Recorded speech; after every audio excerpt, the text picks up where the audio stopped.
تو اس کے حوالے سے گفتگو ہے، پھر مریم نواز صاحبہ کی گفتگو ہے شہباز شریف صاحب سے،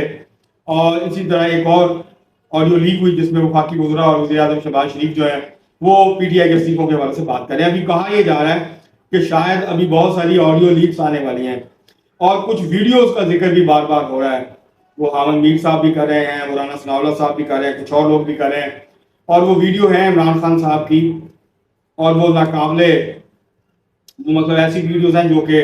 دکھائی نہیں جا سکتی۔ تو ابھی اس کا بھی بہت چرچا ہے، وہ سامنے تو نہیں آئی ہیں لیکن کہا جاتا ہے کہ وہ موجود ہیں اور کسی وقت سامنے لائی جا سکتی ہیں۔ تو یہ ایک سلسلہ شروع ہوا ہے، کیونکہ ہماری جو سیاست ہے یہ شخصیات کے گرد گھومتی ہے، یہ نظریات کے اوپر مبنی نہیں ہے۔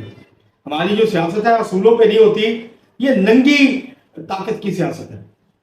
ہماری جو سیاست ہے اس وقت حکمران طبقے کی، اس کا محور اور مرکز جو ہے وہ طاقت کا اصول ہے یا اس کو برقرار رکھنا ہے، اور اس کے لیے پاکستان کا حکمران طبقہ کسی بھی حد تک جانے کے لیے تیار رہتا ہے۔ یہ جو آڈیو لیکس آ رہی ہیں، جو پہلے آئی ہیں، جو اب آ رہی ہیں، یہ بار بار اس بات کا اظہار کرتی ہیں کہ جو ہم نے رولز آف گیم بنائے ہوئے ہیں کوئی اس کی پرواہ نہیں کرتا، اس کے مطابق نہیں چلتا، بلکہ ہر ہتھ کنڈا استعمال کیا جاتا ہے اپنے مخالفین کو دبانے کے لیے، اپنے آپ کو طاقت میں رکھنے کے لیے یا طاقت میں لانے کے لیے۔ تو یہ جو سارا ہمارا جو ایلیٹ کس طرح کام کرتی ہے، ہمارا حکمران اشرافیہ جو ہے اس کی کس طرح کی ثقافت اور نفسیات ہے، کس طرح کے اصول ہیں، کس طرح کی سیاست اور نظریات ہے، یہ بار بار جو ہے اس طرح کی جو چیزیں جب سامنے آتی ہیں تو یہ بیسکلی اس کا پول کھولتی ہیں، اس کو بے نقاب کرتی ہیں، اور بار بار یہ وہ حقائق ہیں جن کا ہمیں پتہ ہے، لیکن یہ جب سامنے آتی ہے تو ظاہر ہے ایک میڈیا کے ذریعے پھر ہائپ کریٹ ہوتی ہے اور پھر یہ جواب دینا پڑتا ہے۔ لیکن پی ٹی آئی کا کمال یہ ہے کہ ان کو جواب نہیں دینا پڑتا، وہ ہر چیز کو سپن کر دیتے ہیں، وہ ہر چیز کو جو ہے وہ آپ ان کو گگلی کرائیں، سوئنگنگ یارکر کرائیں، باؤنسر کرائیں، وہ اس کو آرام سے جو ہے وہ ایک طرف ہو جاتے ہیں اور کہتے ہیں کہ جی امپائر کو کہتے ہیں نو بال قرار دیں اس کو۔ تو یہ جو لیکس ہیں، پہلی بات تو ہمیں اس حقیقت کو تسلیم کرنا چاہیے کہ پاکستان میں غیر قانونی طور پر صرف سیاستدانوں نہیں بلکہ بہت سارے لوگوں کی ریکارڈنگ ہوتی ہے اور ٹیپس کی جاتی ہیں جو کہ غیر قانونی طور پہ کی جاتی ہیں۔ قانون کا ایک طریقہ کار ہے کہ ہم مجسٹریٹ کی عدالت میں درخواست دیں گے، پھر اس کا ایک طریقہ کار ہے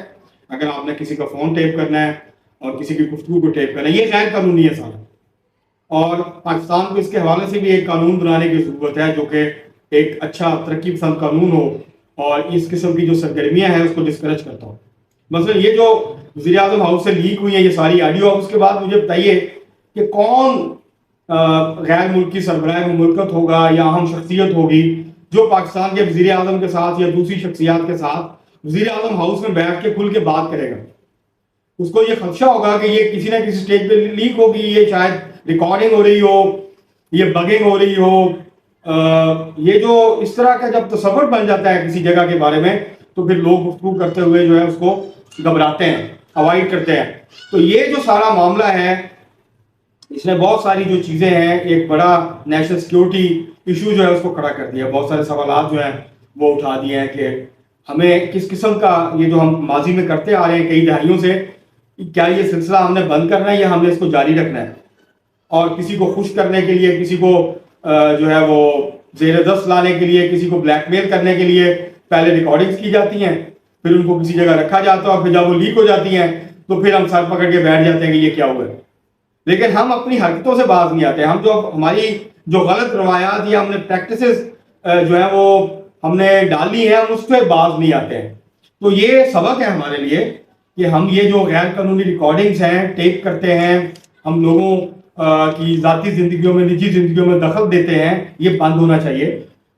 اور قانونی طریقہ کار اختیار ہونا چاہیے، اور جو ایک محفوظ طریقہ ہے ڈیٹا، کیونکہ یہ سارا ڈیٹا ہے جو جب بھی لیک ہوتا ہے تو پھر بہت سارے لوگوں کے لیے شرمندگی کا باعث بنتا ہے۔ تو میرے خیال سے یہ آگے وقت آ گیا ہے کہ اب یہ اس سارے معاملے کو سنجیدگی سے لیا جائے۔ ویسے یہ بات میں ضرور کہنا چاہوں گا کہ آپ 50 ویڈیو ریلیز کر دیں، 50 آڈیو ریلیز کر دیں سابق وزیر اعظم عمران خان صاحب کی، ان کو کوئی فرق نہیں پڑتا، ان کے حامیوں کو کوئی فرق نہیں پڑتا، وہ کوئی نہ کوئی اس کی جو ہے تعویل ڈھونڈ لیتے ہیں، کوئی نہ کوئی آرگومنٹ سامنے لے آتے ہیں۔ تو بات ختم کرنے سے پہلے میں آپ سے یہ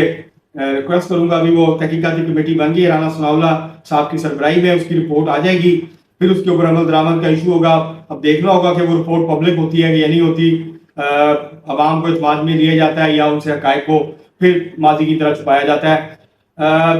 آج کے لیے اتنا ہی, لیکن اپنی گفتگو کو ختم کرنے سے پہلے آپ سے درخواست ہے کہ اگر آپ نے عوامی تناظر ہمارا جو یوٹیوب چینل ہے اس کو سبسکرائب نہیں کیا تو برائے مہربانی اس کو سبسکرائب کریں, لائک کریں, شیئر کریں اور کمنٹ کریں. بہت شکریہ.